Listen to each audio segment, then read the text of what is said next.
Elle se considérait simple, banale, ordinaire, et quelquefois un peu perdue dans ses désirs.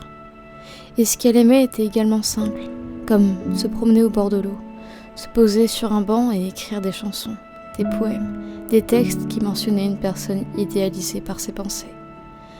Un jour, par hasard ou bien par chance, elle rencontra un garçon. Puis, plus elle en apprenait sur lui, sur sa vie, sur ses passions, ses ambitions, plus une attraction se forma entre ces deux êtres. Elle était du style pudique sur sa vie, par peur qu'on se moque, qu'on la ridiculise, sur son mode de vie ou ses manières. Étrangement, avec lui, elle n'avait pas cette crainte, celle d'être jugée. Ce garçon était si adorable. Il comblait le vide dans sa vie, le manque qu'elle avait toujours eu. Les jours, les semaines, les mois s'écoulaient. Elle ne voyait pas le temps passer. Ce garçon avait fini par tomber amoureux de ses manières, sa façon de s'exprimer, de son sourire et ses défauts. Ne voulant pas la brusquer, il lui disait qu'elle pourrait prendre tout le temps qu'elle désirait pour savoir si elle voulait aller plus loin dans leur amitié. Elle était si amoureuse. Et vous allez me dire, mais pourquoi ne lui a-t-elle pas dit ? Elle le gardait pour elle, parce qu'elle avait peur de l'abandon, d'avoir encore le cœur cassé en 1000 morceaux, un peu comme chaque humain sur Terre. Cette amitié était comme une deuxième famille.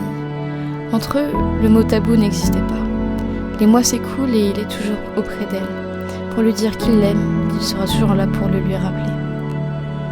Cette fille ne désirait pas se lancer dans une relation sentimentale pour risquer de perdre leur lien si précieux à ses yeux.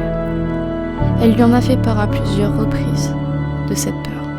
Et lui était aveuglé et voulait uniquement se mettre avec sans écouter ce qu'elle ressentait. Oppressée, stressée, mal-être, c'est ce qu'elle ressentait tous les jours à partir du moment où elle ouvra les yeux le matin. Un beau jour, plus de nouvelles de ce garçon. Il était comme disparu de sa vie. Sur le coup, elle n'avait pas compris le pourquoi du comment. C'est en se posant à sa fenêtre, de la musique en fond, qu'elle se disait avoir probablement fait une erreur. L'erreur de ne pas avoir su plus tôt ce qu'elle voulait.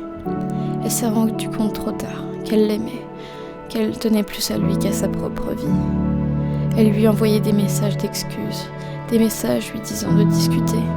Elle s'excusait de l'avoir fait autant attendre, de l'avoir fait poireauter durant 10 mois, de lui pardonner, mais en vain. Le pardon, pour lui, était inenvisageable.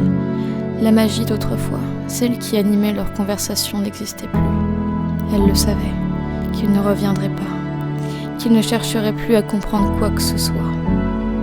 Aujourd'hui, elle a fini par accepter la décision qu'il a prise, celle de tourner la page de leur amitié, de poursuivre chacun leur vie, chacun de son côté.